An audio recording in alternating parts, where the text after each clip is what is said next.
has this golf brand finally gone and done it? Have they broken the monopoly from Titleist, Taylormade, Mizuno, Callaway and Ping for the best fairway wood of the year? Everyone, introducing the brand new 2023 Cobra Aerojet fairway wood. Could this be the best looking, best performing, most consistent fairway wood of 2023? Guys, I join you on the tightest par 4 off the tee you will ever see. And if we hit the fairway 3 times here, this could be a miracle, or it could just be an awesome golf club. Okay, that's 1 out of 1, and that felt absolutely fantastic, even though it was a touch heely. This could be the club that puts the cat amongst the pigeons this year and rattle Taylormade, Titleist, Callaway, Mizuno, and of course Ping. They've been making fantastic fairway woods for quite some time. You can actually see just how that ball strike was a little bit heely. Has that power shell come to the rescue? We're going to talk power shell, we're going to talk power bridge, and we're going to talk weighting, and of course carbon. But that's 1 out of 1. And looking down at it, I do think Cobra have made good looking 3 woods for quite some time now. Are they getting the respect they deserve? Oh, stay there. That's leaking just a bit. Stay there.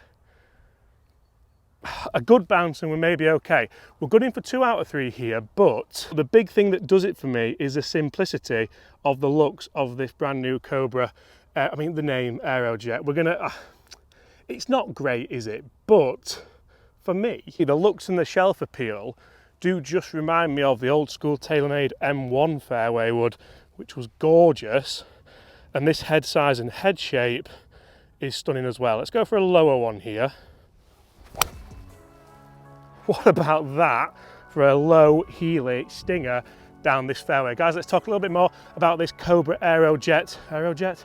I always want to say Aero Speed, about this Cobra Aerojet fairway wood, and let's see if it could make a push for my bag and your bag in 2023.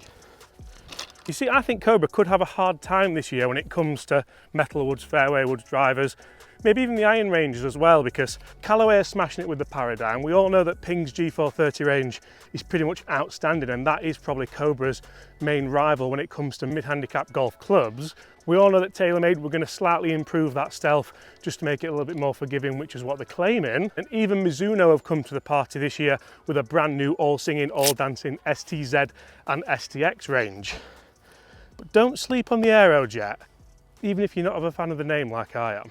And it actually looks like we did take a nice bounce, because there's 2 balls bang smack in the middle of that fairway, and the first one's down the left there. So that is 3 out of 3 on a hole which for me, I would definitely just be hitting iron down most of the time.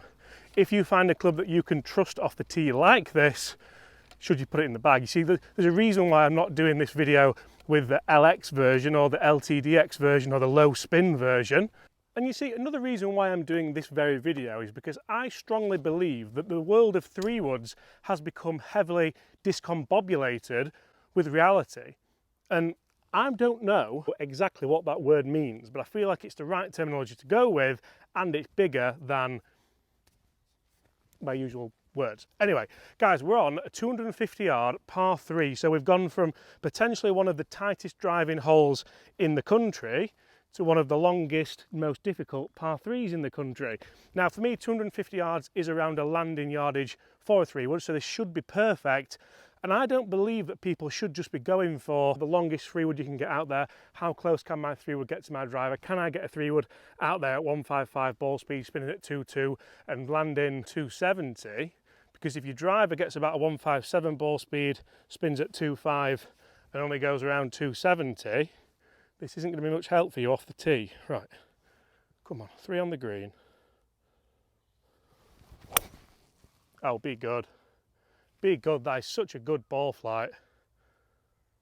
That felt absolutely gorgeous. And all I'm hoping for here is that little bit of forgiveness that this Aerojet should be offering down to the power bridge and the power shell. Come on, consistency is key. We've been in the studio. We'll talk through those in a sec.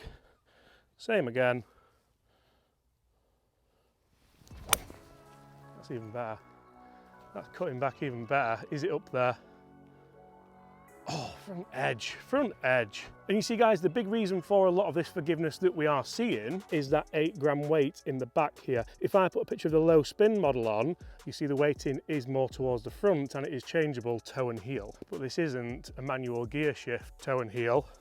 This is a forgiving club, it's an automatic that should automatically do this. Oh James, that is so good. I like how all of those have had that little bit of cut on them. And those last two, I think that last one just go up on the green, those last two you could throw a blanket over, which is exactly why I wanted to bring you this video. That last strike was like a little bit better as well. HOT face, yes please. So while I am enjoying this club and while I think it probably will be better in the bag for most golfers than the low spin model, it's not perfect. I don't think there's any kind of perfect golf club out there. A few things I would change. I'd like to see the C on top a little bit more, what looks to me central. For me, that alignment aid looks a little bit out the heel and it's just a little bit off-putting. I'm sure it's not. I'm sure like the mathematicians behind the design will be shouting at me saying, James, that's bang smack in the middle. I'd also like to see something on top just to kind of differentiate the crown from that face, because with a black crown and a black face, it kind of blends in a little bit. I think the Callaway Paradym's done a really good job of just putting something on there just to help you with that alignment square-wise as well as front to back. Apart from that, very good, very good. And I do think it's nice to see Cobra up there with the big boys when it comes to performance, when it comes to probably marketing as well. Cobra have tried really hard this year when it comes to the marketing of the new Aerojet range, even if I still can't remember, it is Aerojet. Aero Speed, I don't know why that keeps coming to mind, but it does. But I must admit, from 3 shots from 250 yards, we have one just short right, one back right, which must have taken a firm bounce, and the first shot just short left here. So I'm quite happy with those as 3 shots to this tight left flag from all the way back down there. Uphill might I add as well. Guys, let's jump in the simulator room. Let's see just how this Cobra Aerojet 3-wood, standard 3-wood, does perform. Then let's see if we can take on this 500-yard par 5 and try and get on there in 2 shots. So guys, before we check if we can get on this par 5 in 2, which would be some feat, I did take this Cobra Aerojet 3-wood into the simulator just for some numbers really, and I wasn't expecting it to be the longest, I wasn't expecting it to have the best ball speed, but I was expecting it to be quite consistent. With that 8-gram weight at the back, that's exactly what I think you are kind of buying into when you look at a club like this. So exactly how did it perform? I hit a load of shots, I've showed you kind of a handful here. You can see it went fairly straight, and if we look at the numbers, a pretty good ball speed at 154, a pretty good spin of 3.5, and a not a bad carry at 249. The big thing for me is those average discrepancies. You can see they're very, very close knit together, and that for me is what is so good about this golf club. So interesting numbers there. Like I mentioned in this video, not the longest of 3-woods, but certainly one of the most consistent. And looking down at it, I feel like I was a little bit unjust talking about that black into black, because the white lines on the face actually do help. I've only just kind of thought of that, so I'd like to give you that feedback. But we need to go tight to the right here, hopefully hit it 250, then 250 again. That was toey, it's down the left, but I think it should still have the ball speed to be there or thereabouts. Have we just cut across the line a bit too much? Let's go find out. So in the rough up this left hand side, not bad for such a toey strike. I think we might just be in range here. Have to be a good swing though. And that's one thing which I must kind of profess, I do like how this club does perform out in the elements. That's why it's so important, obviously, to do an indoor test for numbers, but also to test it out here where it counts. If we get this anywhere near the heart of the green, we're into the wind now, we've moved around. I'm going to clean that. I'm going to clean it because it's got a passenger on it and it's winter. I'll put it back to the same light it was. Anywhere kind of around the heart of that green, we're now into the wind because we've moved around the corner. Funny how I see a fade off the tee with this, but a draw into kind of flags and stuff. Oh my God, that is on it. That was healing, that's not the shot I wanted. Oh, that took the world's worst bounce. It's on the front edge. That is on the front edge, even with a terrible strike. That was really, really heely. To be honest, I didn't think that was going to get there into the wind out of the heel, and it wasn't the big draw that I wanted. But looking at the strike, you can sort of see there, look, really heely. This thing is very, very, very good. So I guess all that's really left to do here is try and roll in this eagle putt as a little bit of a one club challenge using this Cobra Aerojet 3 wood. Is it a miracle worker? You tell me. Oh my God, it might go in that. Guys, thank you so much for watching. If you've enjoyed that, smash that subscribe button below. I can't wait to get to 250,000 subscribers. I really hope you're going to be a part of that. And apart from that, I'll see you all exactly the same time tomorrow. Check it out. Check it out. I've never said that. See you tomorrow.